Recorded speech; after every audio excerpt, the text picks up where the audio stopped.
Welcome to Bangkok, a city full of delicious food, breathtaking temples and wild markets. After living in Bangkok for 6 months and visiting again as tourists this year, we've put together everything you need to know to navigate this city like a pro. So in this video, we're going to share with you the best areas to stay at, the things that you cannot miss, and even the best rooftop bars. And stick around if you want to learn about how much it will cost you to visit Bangkok. Let's get started.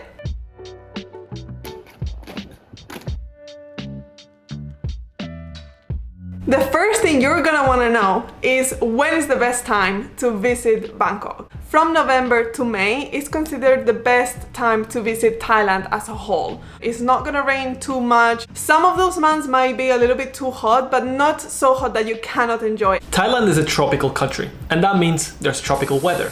Between July and October, there's this thing called the monsoon. You may have heard about the monsoon rains. It essentially means that it rains a lot. And I lived through a monsoon in Thailand, in Bangkok, and I remember not being able to leave my flat because it was flooded. Cars wouldn't pass, literally flooded outside. It rains like a lot, but in short spurts. So you may still be able to enjoy the rest of your day, but it can be a little bit inconsistent. Where should you stay in Bangkok? There are, in our opinion, 3 main places that you should consider. The first, if you're a tourist, should be the historical center. Why? Because the majority of the places that you'll want to visit are near here, such as the Grand Palace, Wat Arun. The second area you're gonna wanna consider is Sukhumvit Road. Now, don't look at the whole road because this actually takes you all the way out of Bangkok. But there is an area around Sukhumvit Road that is really good to stay at. And this is between 2 metro stations, between Nana Station and Thong Lor Station. In this area, you'll find so many restaurants, so many party streets, so many hotels, and a lot of tourists, obviously. So we recommend you to stay here, especially if you like a little bit of action. And in third place, we have to recommend you the Klong Tan area. There's a lot of new builds in this area that have all the amenities that you might need. And it's ideal for digital nomads. We visited and stayed at this area this year and we really liked it. And it's not too far from the central locations such as Lumpini Park and Hemisphere and other places that we'll mention later on.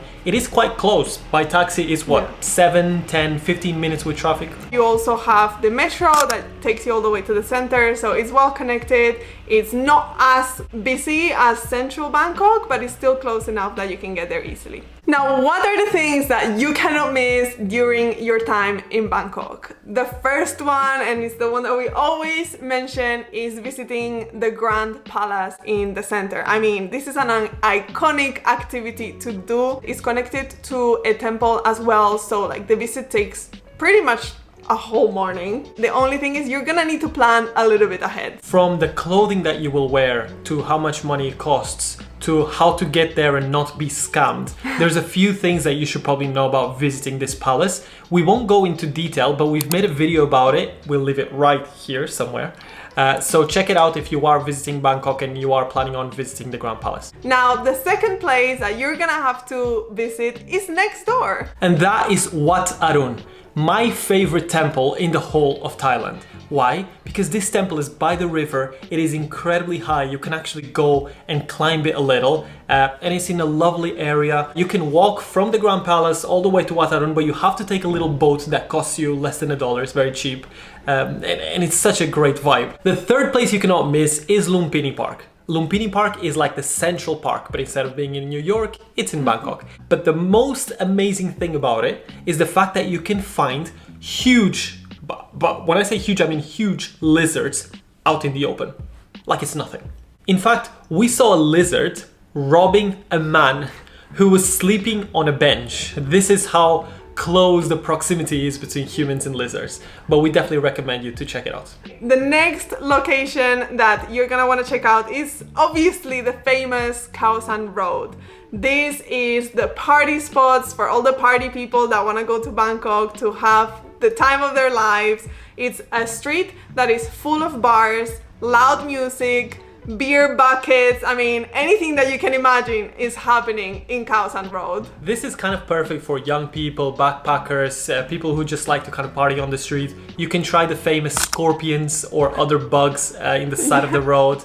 I mean, it's quite fun. Nowadays, we don't go as often as we used to, but we still recommend you to try at least once. We're too old, it's a bit too rowdy for us, but if you are going to Bangkok for the first time, and even if you're not a party person, we do encourage you to visit and kind of see it. There's also a lot of street restaurants there where you can have dinner, and then, you know, you don't have to stay to party, but it's a really cool atmosphere to just see at least once. Now, if you're in Bangkok for a weekend, you have to go check out the Chatuchak Weekend Market, which is a huge market where you can buy like literally anything that you like. I mean, if you're a shop addict like her, you will love this place, but it can feel a little bit overwhelming because there's thousands of people walking around, thousands of potential products and things that you can buy. So yeah, it feels a little bit overwhelming. Nevertheless, worth visiting. Again, this is only on the weekends, so you will have to go on a Saturday or Sunday, but if you are there, don't miss this opportunity because it's one of the most unique markets I have ever visited. And staying on the trend of shopping, don't hate me,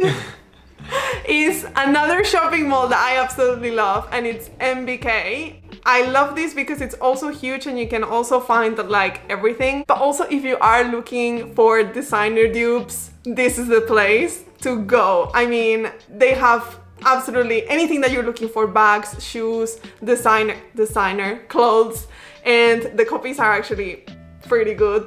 I'm not an expert by any means, but to my eyes, you can find some really good copies at a good price. So shoppers, add this one to your list. And for all of you guys who have girlfriends who are into shopping, there's some good food there. I guess you'll like that.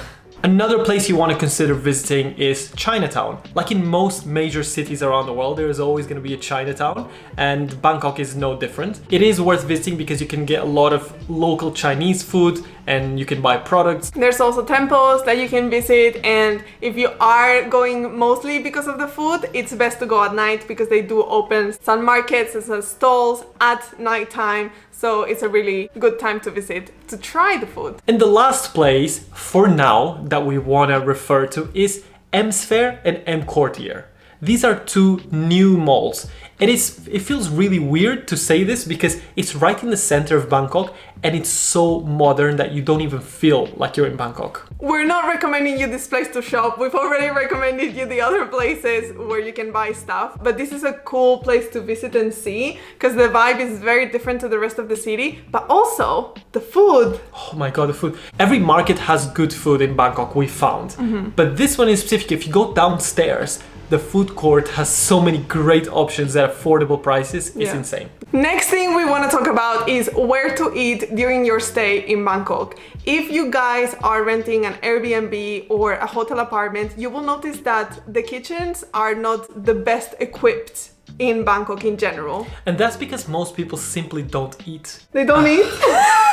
And that's because people simply don't cook. It's so cheap and so tasty to eat out that most people just find their nearby food court and have their meals right there. This is the best trick that you will find to eat out in Bangkok. Just go to Google Maps and type food market and go visit your local one. We love eating in food markets because it's the same as kind of eating street food, except it's in a controlled environment. So you can find better dishes, the hygiene, you can be sure that it's going to be good, and the prices are still really good. Street food can be delicious, but it can be a little bit dangerous. So my rule of thumb is if someone that I know has recommended me this area or this place, I will approve. And if I don't have a recommendation from a local, I will probably not eat out from street stalls. When Naz used to live there, he ate out at street places like all the time. And the number of gastros that I got while I was there, I think I still have a damaged stomach from living there like 7 years ago. You know, it's a hit or miss with street food, so that's why food markets are the way to go. There's also been a lot of funny TikToks of how tourists are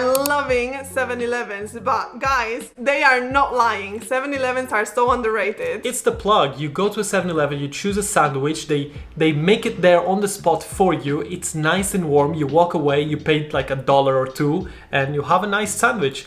And the same applies to different other meals as well, which are very affordable and then on the spot. They have noodles, even burgers, other types of sandwiches that you can buy, even coffee. You can buy coffee at 7-Eleven. And it's not too bad. No, it's pretty good. So for kind of a on-the-go meal or something to save you from your hunger, it's a great alternative. Now, where should you go out? A lot of party people go to Bangkok because they know it's a city where it's happening.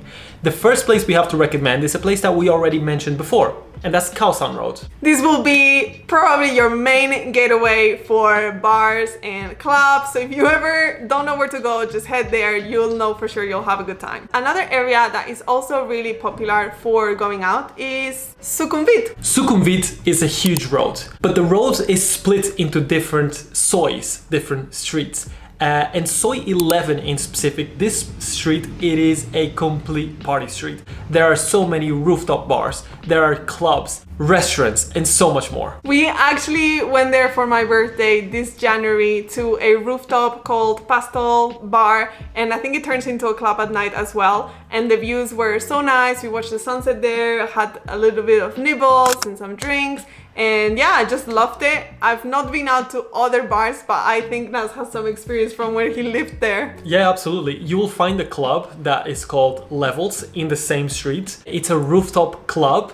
It is very much worth visiting if you like partying. And lastly, how much is a trip to Bangkok going to cost you?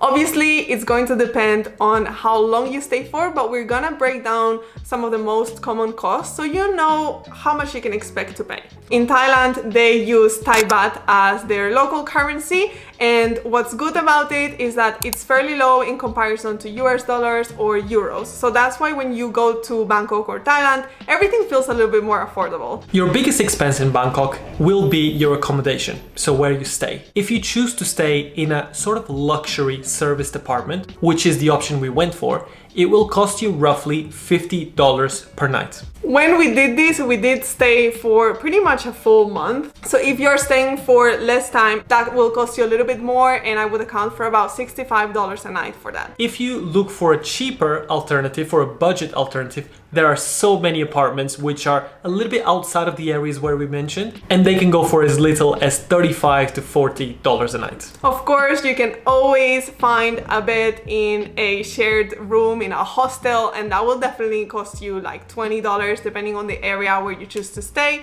But there's plenty of options from like a budget to like a luxury at a really good price in Bangkok. One thing you need to know is Airbnb is not fully legal in Bangkok, in the sense that there's a regulation that says that holiday rentals shouldn't happen if the person is staying for less than 30 days. So sometimes when you go to Airbnb, it lets you book for like a week, but then when you get the confirmation email, it says that you cannot say that you are staying in this apartment. So it's like a bit weird. Everybody does it, but it's like a bit dodgy. So something to keep an eye out, and if you feel uncomfortable with dodging the legalities of certain things, like, you might want to just stay at a hotel. But how much will a meal cost you? This is obviously something that you're gonna have to buy every day. Eating is cheap, and eating well is cheap too. At a food market, you will probably account for $3 per meal. In a more touristy area in the center, near all the touristic attractions, it can cost you double than in a normal market. So instead of $3, it might cost you $5 or $6, but it's still pretty affordable. And then there are restaurants. I mean, there are restaurants for all tastes. In some of them you can go and it can be $15 per person, and others that are pretty luxurious, you will pay the same price as you would if you were in London or New York. And then the last thing you're gonna have to account for is transport. Obviously, depending on what area of Bangkok you're staying at and like where you are traveling, it will be more or less. But there's two main modes of transport that you can use: the metro and taxi. Taxis are quite affordable. You shouldn't be paying too much when you take taxis, apart from when you go from the airport to the city, because it takes you roughly an hour. So it will cost you between $25 to $30. And the way that you hail taxis in Bangkok is you do it on the street and you grab one and take it, or you can use the app Grab to order a taxi. The only thing is, last time we were there, we found that it was a little bit hard to order a taxi online because there was just not enough. At peak times, we could wait like 20-30 minutes until one came. Just keep that in mind. And then there's the metro as well, which is a much more affordable option. I mean, taking a ride can cost you as little as $1. That's gonna be everything for today's video. Did we miss anything? Let us know in the comments. Make sure to give the video a like if you enjoyed, subscribe to our channel for more travel videos coming soon. Thank you so much for watching, and as always, we'll see you in our next video.